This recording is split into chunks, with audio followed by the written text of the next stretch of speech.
नमस्कार, म उदय पण्डित स्वागत छ मेरो च्यानलमा। आजको भिडियोमा चाहिँ हामी टाइप्स अफ इलेक्ट्रिसिटीको बारेमा बुझ्छौँ। यो कति टाइप्सको हुन्छ त्यो खासमा हामी बुझ्छौँ। सो अब हामी स्टार्ट गरौँ। First, what is electricity? Electricity हाम्रो के हो? It is the flow of charge or electrons which is developed from the coils, natural gas, nuclear power and other natural energy resources. So, electricity के हो? एउटा flow of charge हो या electron हो जुन चाहिँ केबाट जेनेरेट हुन्छ? कोइल जुन thermal power plant, biogas power plant, त्यसपछि nuclear power plant, hydro power plant, solar power plant र विन्ड पावर प्लान्ट, यो पावर प्लान्टहरुबाट के हुन्छ? हाम्रो यो इलेक्ट्रिसिटी जेनेरेट हुन्छ। अनि यो इलेक्ट्रिसिटी हामी कहाँ युज गर्छौं? अल इलेक्ट्रिकल इक्विपमेन्ट्स हामी चलाउनलाई, all electrical equipments and device यो चलाउनलाई, जस्तै हाम्रो इलेक्ट्रिक मोटर भो, बल्ब भो, अरू प्लान्टहरु पनि यसबाट के हुन्छ? यो यसबाट इलेक्ट्रिसिटीबाट के हुन्छ? अपरेट गर्न मिल्छ। सो अब टाइप्स तिर लागौं यसको। सो यो कति टाइप्सको हुन्छ?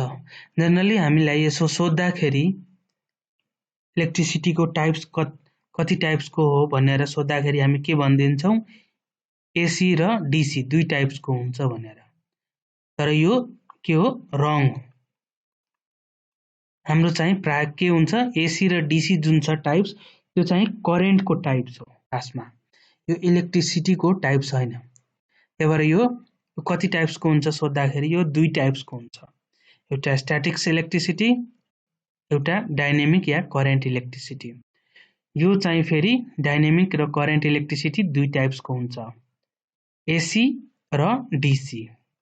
यो चाहिँ खासमा हो। हामीलाई टाइप्सको इलेक्ट्रिसिटी सोध्दाखेरि यो दुई टाइप्सको हुन्छ। कुन कुन?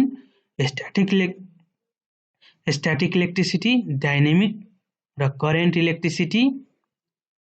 यो चाहिँ हाम्रो डाइनामिक र करेन्ट इलेक्ट्रिसिटी फेरि कति टाइप्सको हुन्छ? एसी करेन्ट र DC current, which is alternative current र डाइरेक्ट करेन्ट। यो दुईटीको बारेमा अब हामी चाहिँ स्टेप बाइ स्टेप बुझौं। पहिला चाहिँ हामी स्ट्याटिक इलेक्ट्रिसिटीको बारेमा बुझौं।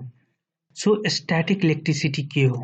Static electricity is when electricity charge developed on the surface of material due to the friction of two objects that have different charges, that is protons and electrons.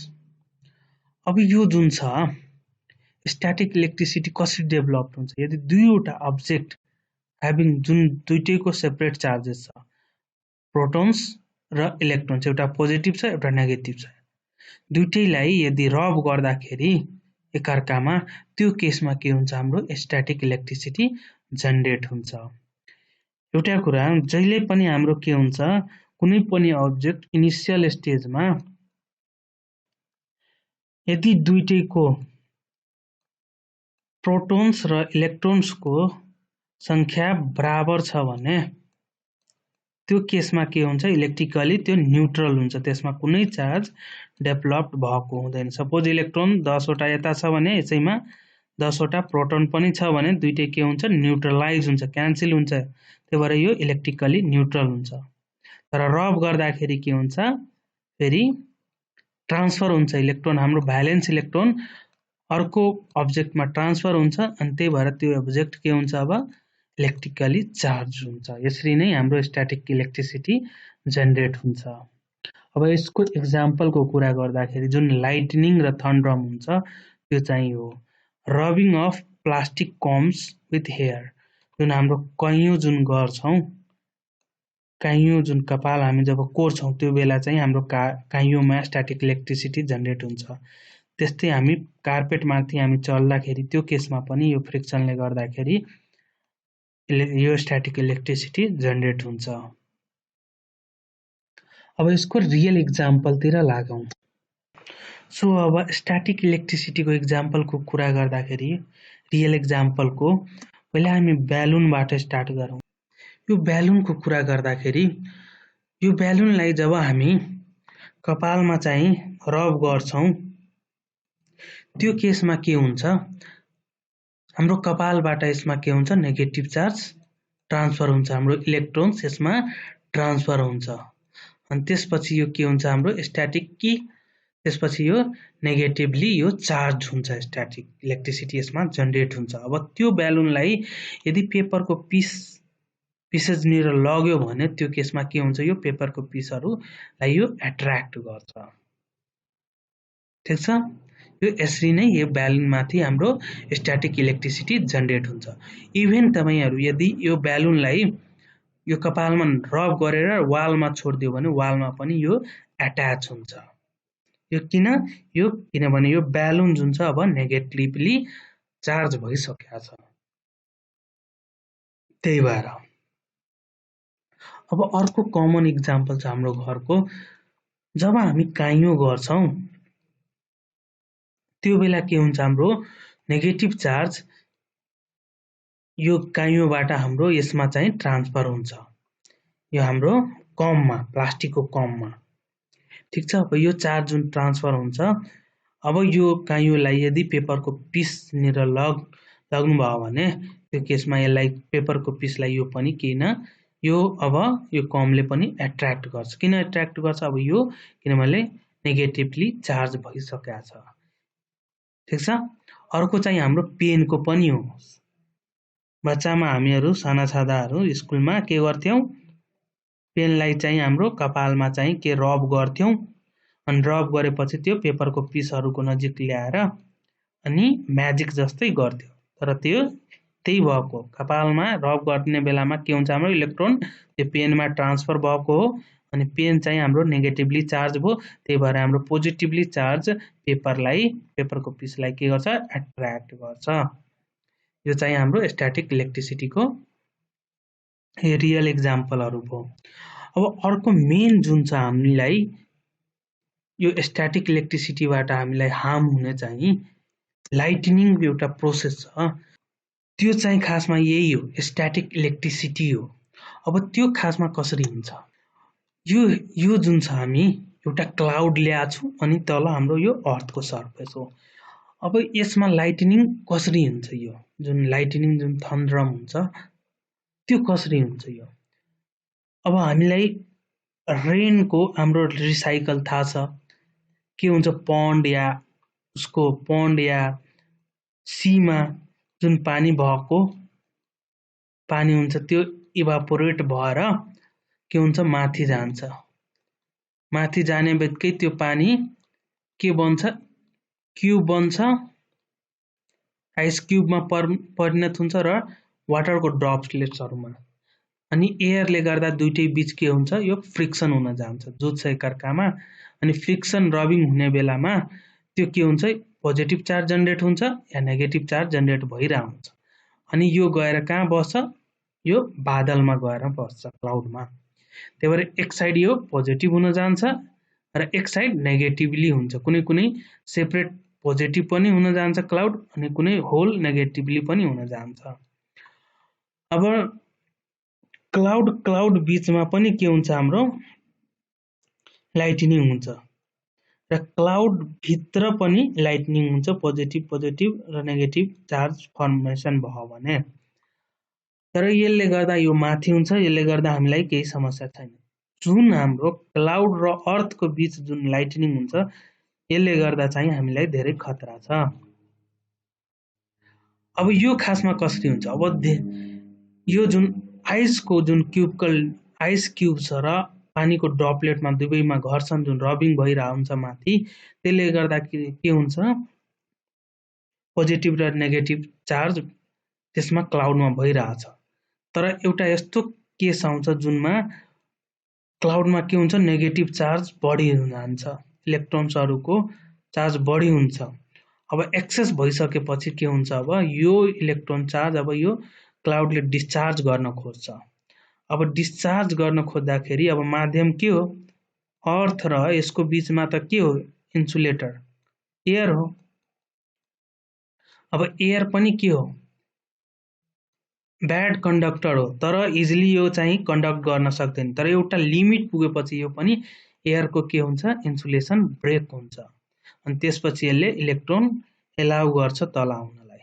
अनि त्यही इलेक्ट्रोन्सहरु अब के हुन्छ, यो हाम्रो इलेक्ट्रोन यो अर्थ के छ पोजिटिभली चार्ज छ, त्यही भएर यो सबै इलेक्ट्रोनहरू कहाँ डिस्चार्ज हुन्छ यो अर्थमा। अनि यही प्रोसेसमा चाहिँ हाम्रो के हुन्छ लाइटनिङ या थन्डर हुन्छ। बुझ्नुभयो? यसरी हेर्न सक्नुहुन्छ, यो चाहिँ हाम्रो लाइटनिङ भएको यो पिक हो, यसरी नै भइरहेको हुन्छ। अब यहाँ चाहिँ एउटा कुरा के हेर्नु, जहिले पनि यो जुन नेगेटिभली चार्ज जुन क्लाउड छ डिस्चार्ज गर्दाखेरि यो अर्थको जहाँ उसले सर्टेस्ट डिस्टेन्समा पोजिटिभली चार्ज अब्जेक्ट वस्तु पायो भने त्यही त्यो डिस्चार्ज गर्न खोज्छ। किनभने सपोज यहाँ हेर्नुहोस्, यो अर्थ र यसको बिचमा त धेरै डिस्टेन्स एज कम्पेयर टु यो रुखको, किनभने यो रुख पनि योसँग अर्थसँग कनेक्ट हो, त्यही भएर रुख पनि के हो पोजिटिभली चार्ज हो। ठिक छ। अब यो चाहिँ यता त यत्र दूरी भयो, यो घर पनि दूरी भयो, पहिला चाहिँ यो हाइट पहिला कहाँ मिट गर्छ, यो बाटो यहाँ खोज्छ, किनभने पहिला यही चाहिँ यसले बाटो पायो। अनि यहाँ पाउने बित्तिकै यहाँ यसमा रुखमाथि खस्छ, रुख त एउटा इन्सुलेटर हो, तल त जाँदैन अर्थमा, त्यही भएर के हुन्छ यो रुख जल्न जान्छ, ड्यामेज हुन जान्छ। इनकेस घर छ भने यो केसमा यहाँ घर छ भने यो माथि रुखभन्दा बढी हाइटको यो घर माथि खस्थ्यो, अनि घर माथि खस्दाखेरि घर पनि के हो एउटा इन्सुलेटर नै हो, जुन के गर्छ इलेक्ट्रिसिटी फ्लो हुँदैन, त्यही भएर यो अर्थमा भित्र जाँदैन, यो सबै ड्यामेज हुन जान्छ यो बिल्डिङ। यहाँ हेर्न सक्नुहुन्छ यो एउटा टावर जस्तै हो, यो इलेक्ट्रिसिटी हो, यसो लाइटनिङ खस्दाखेरि यो चाहिँ भत्केको हो यहाँ। ठिक छ।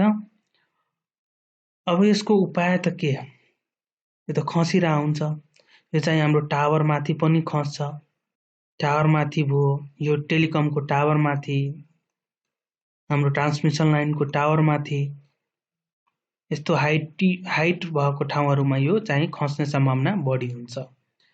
अब यसको लागि यो बस्नको लागि हामी के युज गर्छौं, लाइटनिङ रड युज गर्छौं। यो चाहिँ हाम्रो के हो लाइटनिङ रड हो, यो त्रिशूल जस्तो, यो चाहिँ हाम्रो बिल्डिङ माथि या टावर माथि टेलिकमको यस्तो ठाउँमा यो चाहिँ हामी युज गर्छौं। प्राय हामी यो हेर्छौं ठुल्ठुलो बिल्डिङहरुमा, टलेस्ट बिल्डिङहरुमा, हाई राइजर बिल्डिङहरुमा यो हामी हेर्छौं लागेको। यहाँ चाहिँ अब कसरी यो सेभ गर्छौं हेरौं। यो एउटा बिल्डिङ, ठीक छ, यो बिल्डिङ हो, अनि यो जुन छ यो पार्ट यो लाइटनिङ रड हो, अनि यो तल अर्थिङ छ, ठीक है, अर्थिङ पिट, अनि यो बीचबाट जुन कनेक्ट भएर जुन आएको छ यो जीआई स्ट्रिप हो, या कपर स्ट्रिप या जीआई स्ट्रिप, यो कन्डक्टर मटेरियल हो, ठीक छ। यो मानौं न एउटा वायर हो। जब यो इलेक्ट्रिसिटी यो जुन छ हाम्रो नेगेटिभली चार्ज, यो डिस्चार्ज गर्छ इलेक्ट्रोन नेगेटिभली चार्ज, अब यो जुन छ अब बिल्डिङ त यो बिल्डिङ माथि यो छ, हाइटी त यो छ लाइटिङ रड, अब बिल्डिङ तिर यता आउँदैन, यो डाइभर्ट भएर यता आउँछ, यसमाथि खस्छ, यो त्रिशूल माथि या लाइटनिङ रड माथि खस्छ, अनि यसमा खस्दाखेरि थाहा छ अब यो यहाँ कन्डक्टर तार छ जीआई, यो बाटो भएर अनि अर्थिङमा यो सबै इलेक्ट्रोन नेगेटिभली चार्ज ग्राउन्ड हुन जान्छ, यो सबै भित्री, ठीक छ, यो अर्थ भित्र। यस्तै हाम्रो ट्रान्समिसन लाइनको केसमा पनि के हो, यो ट्रान्समिसन लाइनको सबैभन्दा टपमा चाहिँ हाम्रो ग्राउन्ड वायर हुन्छ, मसिनो वायर। अब दुईवटा सर्किट छ भने सेपरेट ग्राउन्ड वायर, यताको लागि यो सर्किटको लागि यो ग्राउन्ड वायर, यो सर्किटको लागि यो ग्राउन्ड वायर। अनि यदि खस्दाखेरि पहिला के हुन्छ, यसो ग्राउन्ड वायरमा खस्छ, यो ग्राउन्ड वायर हाम्रो के हुन्छ तल अर्थिङ भएको हुन्छ, अनि यो खस्दाखेरि अब त्यो ग्राउन्ड वायरमा खस्यो, अनि तल यो ठुलो ड्यामेज हुनबाट हाम्रो इलेक्ट्रिकल इक्विपमेन्ट र कन्डक्टर या टावर ड्यामेज हुनबाट यो बच्छ। यसरी नै हाम्रो यो प्रोसेस हो। सो हामी स्ट्याटिक इलेक्ट्रिसिटीको बारेमा अब बुझ्यौं। अब हामी डाइनेमिक इलेक्ट्रिसिटी तिर लागौं। खासमा हाम्रो डाइनेमिक इलेक्ट्रिसिटी या करेन्ट इलेक्ट्रिसिटी के हो? So dynamic electricity is the flow of electric charge through the conductor. So एउटा के हो फ्लो अफ इलेक्ट्रिसिटी हो, के को थ्रु यो फ्लो हुन्छ कन्डक्टर को थ्रु, वायर को थ्रु, त्यही भएर यसलाई के भन्छौं हामी डाइनेमिक इलेक्ट्रिसिटी। अनि यो Dynamic electricity has a large electrical voltage, power, and can generate electric current. जो डाइनेमिक इलेक्ट्रिसिटी जुन हुन्छ लार्ज अमाउन्टमा चाहिँ यो जनरेट गर्न सक्छ यसको भोल्टेज पावर या electric current as compare to उसको हाम्रो स्ट्याटिक इलेक्ट्रिसिटीको अब यसको एक्जाम्पल हेर्दाखेरि batteries generator solar PV cells and others यो सबै के हो यसको सोर्स हो यसबाट नै चाहिँ हाम्रो के हुन्छ इलेक्ट्रिसिटी जनरेट हुन्छ